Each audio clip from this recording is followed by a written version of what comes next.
Narration को समझना है तो कुछ चीज़ों को समझना ज़रूरी है। जैसे नोट में देखते हैं, पहला है he said, comma inverted comma में है I am busy, inverted comma बंद, फुल स्टॉप। पहला तो ये कि जो रिपोर्टिंग वर्ब है वो शुरुआत में भी हो सकता है, ठीक है, और लास्ट में भी हो सकता है, या फिर बीच में भी हो सकता है। पहले में देखिए कि जो ही सेड रिपोर्टिंग वर्ब है वो शुरुआत में दिया गया है। दूसरे में क्या है, पहले ही इन्वर्टेड कॉमा में दिया है let us go to school, comma inverted comma he said, full stop, यानी जो रिपोर्टिंग वर्ब है इसमें लास्ट में है।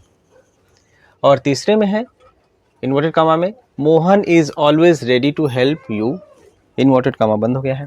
फिर कॉमा है शी सेड टू मी, यानी कि जो रिपोर्टिंग वर्ब देखिए बीच में दिया है, कॉमा फिर इन्वर्टेड कॉमा में दिया है because you are my neighbour, inverted comma फिर फुल स्टॉप।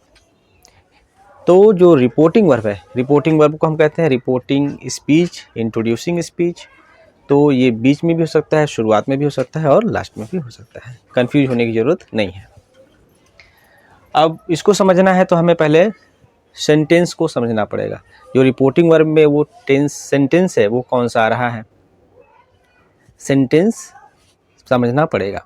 तो सेंटेंस 5 प्रकार के होते हैं अर्थ के आधार पर, ठीक है। तो सेंटेंस 5 प्रकार के होते हैं। पहला है आपका असर्टिव सेंटेंस। असर्टिव सेंटेंस को हिंदी में कहते हैं कथनात्मक या फिर स्वीकारात्मक या फिर अस्वीकारात्मक वाक्य। दूसरा है आपका इंट्रोगेटिव सेंटेंस, इसको बोलते हैं प्रश्नबोधक वाक्य यानी प्रश्नवाचक वाक्य।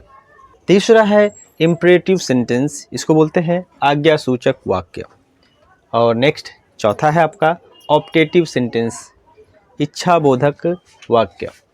और पांचवा और लास्ट आपका सेंटेंस है, टाइप ऑफ सेंटेंस है एक्सक्लेमेटरी सेंटेंस, इसको हिंदी में बोलते हैं विस्मयादि बोधक वाक्य, ठीक है। तो ये था सेंटेंस के प्रकार। अब हम पढ़ेंगे एक एक करके, सभी को पढ़ेंगे। पहले हम पढ़ेंगे असर्टिव, इस तरह से हम सारा पढ़ेंगे। पहले हम सेंटेंस को समझ लेंगे, तब हमें नरेशन समझने में आसानी होगी, ठीक है।